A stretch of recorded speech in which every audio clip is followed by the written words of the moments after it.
মৰমৰ ছাত্ৰ ছাত্ৰীসকল, তোমালোকক মই মোৰ চেনেলটোলৈ স্বাগতম জনাইছোঁ। আজি মই ক্লাছ 7ৰ বিজ্ঞান পাঠ্যপুথিৰ দ্বিতীয় ভাগৰ চেপ্টাৰ 1 আহৰ পৰা কাপোৰলৈ পাঠটোৰ অনুশীলনীৰ প্ৰশ্নসমূহৰ উত্তৰসমূহ আলোচনা কৰিম। গতিকে তোমালোকে ভিডিঅ'টো প্ৰথমৰ পৰা শেষলৈকে চাবা। অনুশীলনীৰ 1 নম্বৰত দিয়া আছে, তোমালোকে তলত দিয়া প্ৰাক-প্ৰাথমিক শ্ৰেণীৰ পদ্যটোৰ লগত বোধহয় পৰিচিত। 1 নম্বৰত দিয়া আছে baa baa black sheep, have you any wool. 2 নম্বৰত দিয়া আছে Mary had a little lamb whose fleece was white as snow'. ইয়াত তোমালোকক দিয়া আছে তলত দিয়া সমূহৰ উত্তৰ দিয়া। ক নম্বৰত দিয়া আছে ব্লেক শ্বিপৰ কোনটো অংশত ঊণ আছে। তোমালোকে উত্তৰত লিখিবা ব্লেক শ্বিপৰ নুমাল অংশৰ পৰা ঊণ পোৱা যায়। খ নম্বৰ প্ৰশ্নটো হৈছে ভেড়াৰ পোৱালিৰ বগা নোমবোৰে কি বুজায়। তোমালোকে উত্তৰত লিখিবা ভেড়াৰ পোৱালিৰ বগা নোমবোৰে সিহঁতৰ নোমৰ বগা ৰঙক বুজায়।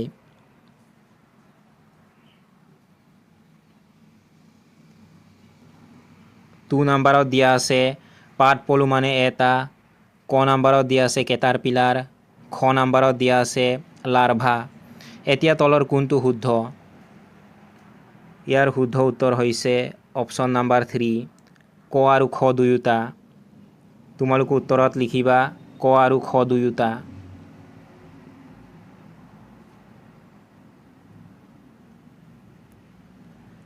থ্ৰী নম্বৰত দিয়া আছে তলত দিয়া কোনটোৱে ঊণ নিদিয়ে। ইয়াৰ শুদ্ধ উত্তৰ হৈছে অপশ্যন নম্বৰ 4, নুমাল কুকুৰ। তোমালোকে উত্তৰত লিখিবা নুমাল কুকুৰ। 4 নম্বৰত দিয়া আছে তলত দিয়া শব্দবোৰে কি বুজায়। 1 নম্বৰত দিয়া আছে ৰিয়েৰিং বা পালন। তোমালোকে উত্তৰত লিখিবা বাণিজ্যিক উদ্দেশ্যৰ বাবে, যেনে গাখীৰ আৰু নোমৰ বাবে ভেড়া, ছাগলী, ইয়াক, গৰু আৰু ম'হ আদি পোহনীয়া জন্তু পালন কৰাকে ৰিয়েৰিং বুলি কোৱা হয়।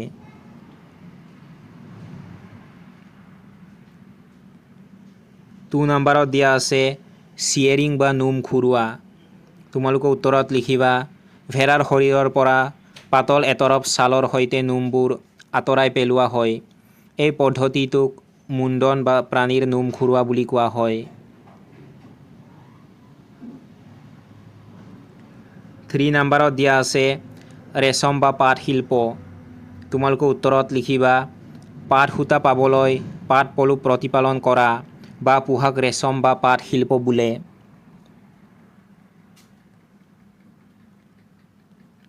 5 নম্বৰত দিয়া আছে তলত দিয়াসমূহ হৈছে ঊণ তৈয়াৰ কৰা প্ৰণালীৰ স্তৰবোৰ, নথকা স্তৰবোৰ বাছি লিখা। ইয়াত মই খালী ঠাইত নথকা স্তৰবোৰ তোমালোকক বাছি লিখি দিছোঁ। তোমালোকে উত্তৰত লিখিবা চিয়েৰিং বা নোম খুৰোৱা। ইয়াৰ পাছত খালী ঠাইত তোমালোকে লিখিবা পৰিষ্কাৰকৰণ। তাৰ পাছত তোমালোকক দিয়া আছে চৰ্টিং বা ভাগ কৰা। খালী ঠাইত তোমালোকে লিখিবা বাৰ্চ আঁতৰোৱা। তাৰ পাছৰ খালী ঠাইত লিখিবা ৰং দিয়া। তাৰ পাছৰ খালী ঠাইত লিখিবা ফনিওৱা।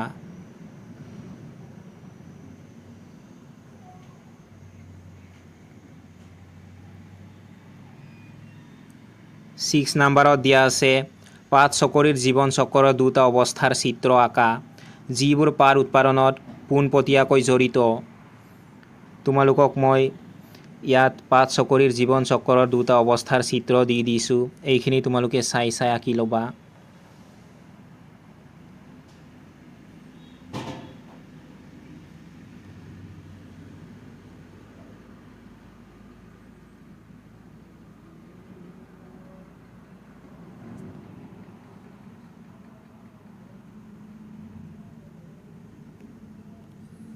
ছেভেন নম্বৰত দিয়া আছে তলত দিয়াবোৰৰ কোন দুটা শব্দ পাট উৎপাদনৰ সৈতে জড়িত।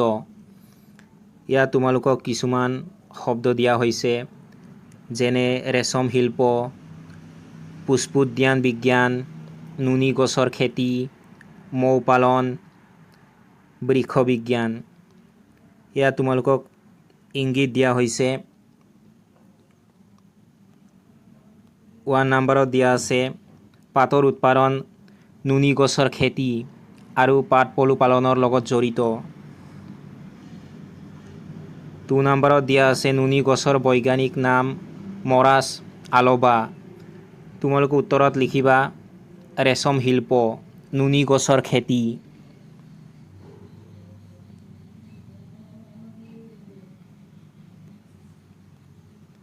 8 নম্বৰত দিয়া আছে ক অংশৰ সৈতে খ অংশ মিলোৱা।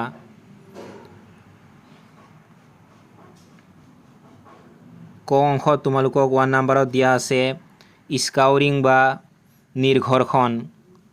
এইটো তোমালোকে খ অংশত দিয়া ই নম্বৰ ছালৰ সৈতে কাটি লোৱা নোমৰ পৰিষ্কাৰকৰণ এইটোৰ লগত মিলাই দিবা। তাৰ পাছত ক অংশত তোমালোকক 2 নম্বৰত দিয়া আছে নুনি গছৰ পাত।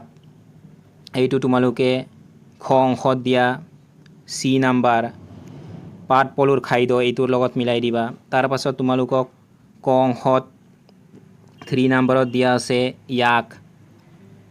এইটো তোমালোকে খ অংশত দিয়া বি নম্বৰ ঊন উৎপাদন কৰা প্ৰাণী এইটোৰ লগত মিলাই দিবা। তাৰ পাছত তোমালোকক ক অংশত 4 নম্বৰত দিয়া আছে লেটা গুটি। এইটো তোমালোকে খ অংশত দিয়া এ নম্বৰ পাতৰ সূতা উৎপাদন কৰে এইটোৰ লগত মিলাই দিবা।